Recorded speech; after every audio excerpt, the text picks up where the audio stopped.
Hello dear friends, how are you. आज मैंने घर पर मार्केट से भी बहुत ज़्यादा अच्छी super soft super yummy super creamy cream rich ice cream choco chips ice cream बनाई है। और वो भी सिर्फ आधा लीटर दूध से 2 सवा 2 किलो के करीब आइसक्रीम बन गई है। बहुत अच्छी बहुत टेस्टी बनी है। आप भी घर पर इस तरीके से बनाकर देखिएगा, आपकी भी बड़ी अच्छी आइसक्रीम बन जाएगी। तो ये चोको चिप्स आइसक्रीम बनाने के लिए आधा लीटर दूध का पैकेट लिया है, फुल क्रीम मिल्क लिया है और दूध को पहले अच्छी तरह से उबाल लिया है और इसमें आधा कटोरी के करीब चीनी डाल दी है और चीनी और दूध इकट्ठा एक साथ अच्छी तरह से बॉईल कर लिया है। फिर हम दूध में डालने के लिए स्लरी बनाएंगे।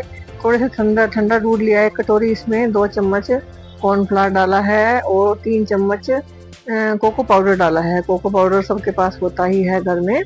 तो और 2 चम्मच यहाँ पर मिल्क पाउडर लिया है। किसी भी कंपनी का मिल्क पाउडर ले लेना, मैंने यहाँ 3 चम्मच लिया है। आप चाहें तो 2 या 3 या 4 जो भी ले सकते हैं, जितनी आपने क्रीमीनेस रखनी हो। अब इसमें 2 चम्मच GMS पाउडर डाला है और 1/4 चम्मच CMC पाउडर डाला है। ये मैंने ऑनलाइन मंगाए थे। यही हमारी आइसक्रीम को ज़्यादा डबल रिच और क्रीमी बनाने में हेल्प करते हैं। ये सब इसमें दूध में डालकर अच्छी तरह से घोल तैयार कर लीजिएगा। और अब ये धीरे धीरे इस मिक्सचर को हम अपने बॉइल्ड मिल्क में डालेंगे, हिलाते हुए। ध्यान रखना है, हिलाते जाना है ताकि कोई लम्स गांठे वगैरह ना पड़े।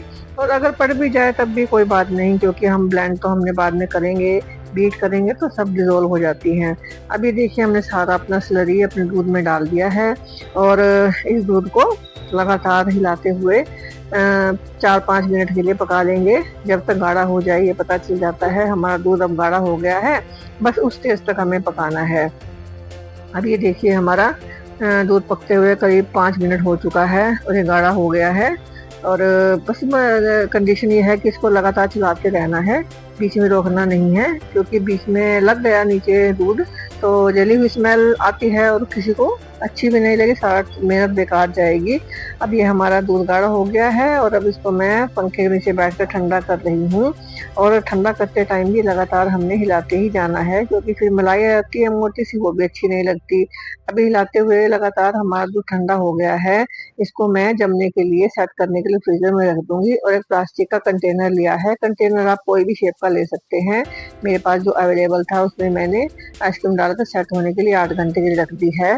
और अभी 8 घंटे के बाद मैंने निकाल कर देखी है, देखिए अब ये जम गई है। और इसको मैं पीलर की हेल्प से थोड़ा सा ऐसे खुरच कर निकालूंगी। थोड़ा प्लास्टिक कंटेनर को प्रेस करके मैंने निकाला है और ये देखना इजीली बाहर आ गई है। अब इस आइसक्रीम को हम बीट करेंगे। मेन हमारा जो इसमें की मैजिक है वो हमारा बीटर ही है। जितना ज़्यादा बीट करेंगे उतना ही सुपर सॉफ्ट फ्लफी आइसक्रीम बनकर तैयार होगी। और बीटिंग में हमने कोई कंजूसी नहीं करनी है, 10-15 मिनट तक बीट ही करना है। शुरू में थोड़ी हार्ड होती है आइसक्रीम, इसलिए थोड़ी प्रॉब्लम आती है, लेकिन 1-2 मिनट बाद ये सब सारा मिक्सचर सॉफ्ट हो जाता है और अच्छे से बीट हो जाती है। अब ये देखिए लगातार बीट करते हुए सारा हमारा डिजोल्व हो चुका है मिक्सचर। और इधर मैं क्रीम डाल रही हूँ। क्रीम का मैंने हाफ पाउच लिया है अमूल क्रीम का और ये बिल्कुल चिल्ड ऑलमोस्ट जमी हुई क्रीम है। इस क्रीम को भी हम बीट कर लेंगे बीटर से। ये भी बहुत चिल्ड होनी चाहिए, अगर थोड़ी भी पिघली हुई होगी तो वो काम नहीं करेगी ठीक से।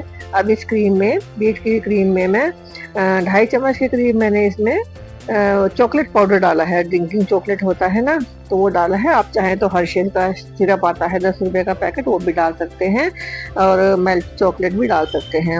अब ये दोनों कोको पाउडर और क्रीम को बीट कर लिया है, दोनों को अच्छी तरह से बीट कर लेंगे। देखिए हमारा कोको पाउडर का मिक्सचर क्रीम में भी बीट होकर तैयार हो रहा है।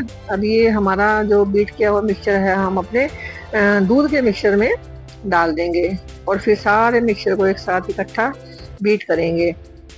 अब यहाँ पर हमें पेशेंस रखना है और हमें बीट करते जाना है। अगर मशीन गर्म हो जाती है तो उसको 1-2 मिनट के लिए रेस्ट दे सकते हैं, लेकिन बीटिंग में कोई वही बात है कि कंजूसी नहीं रखनी। और मेन हमारा रिजल्ट जो है वो क्रीम आइसक्रीम का बीटिंग पे ही डिपेंड करता है। फ्रेंड्स, अगर आपको मेरी रेसिपीज पसंद आए तो प्लीज़ मेरे चैनल को लाइक और सब्सक्राइब कर दीजिएगा। Thank you friends, thank you for watching my videos. अब ये देखिए हमारी आइसक्रीम बीट हो चुकी है और ये इसमें एयर जाने की वजह से कितनी वॉल्यूम इसका बढ़ गया है और सुपर सॉफ्ट फ्लफी हो गई है, एयरी हो गई है। जितना ज़्यादा बीट करेंगे उतनी ही इसमें एयर आ जाती है। अब ये हमारी डन एट दिस स्टेप हमारी आइसक्रीम डन हो गई है। और अब हम इसमें चोको चिप्स डालेंगे। ये चोको चिप्स बीच में डाल देंगे, फिर स्पैचुला से अच्छी तरह से मिक्स कर लेंगे। कुछ चोको चिप्स बाद में हम गार्निशिंग के लिए लास्ट में आइसक्रीम के ऊपर भी डालेंगे ताकि उससे प्रेजेंटेबल लगे और अच्छी लगे। अब ये देखिए कितनी अच्छी क्रीमी लग रही है ना, टेक्सचर देखने से ही पता चल रहा है आइसक्रीम का, तभी अच्छी जमेगी। अभी थोड़े से चोको चिप्स और डाल दिए हैं। अब इसको आइसक्रीम सेट करने के लिए फ्रीजर में रखेंगे और ये आप डिजायर्ड शेप के कंटेनर में डाल सकते हैं। मेरे पास स्क्वायर कंटेनर पड़ा था तो मैंने इसमें आइसक्रीम सारी डाल दी है अपनी। देखिए कैसी रिबन शेप में हमारी कंसिस्टेंसी की हो रही है, तो ऐसे ही होनी चाहिए, इसे क्रीमी क्रीमी सी लगती है देखने में। अभी हम सारी इसमें अपने स्क्वायर बॉक्स में सारा मिक्सचर हमने ट्रांसफर कर दिया है। देखिए पूरा भर गया है और ये 2.25 किलो के करीब कम से कम आइसक्रीम बनेगी। और ये सारी अच्छी तरह से स्पैचुला की हेल्प से जितना भी लगा हुआ है हमारे पतीले में सब निकाल लेंगे इसको। और बाद में हम गार्निशिंग के लिए ऊपर डेकोरेशन के लिए फिर से चोको चिप्स डाल देंगे ताकि इसकी लुक अच्छी आए, प्रेजेंटेबल लगे, देखने में ही बहुत टेस्टी लगे।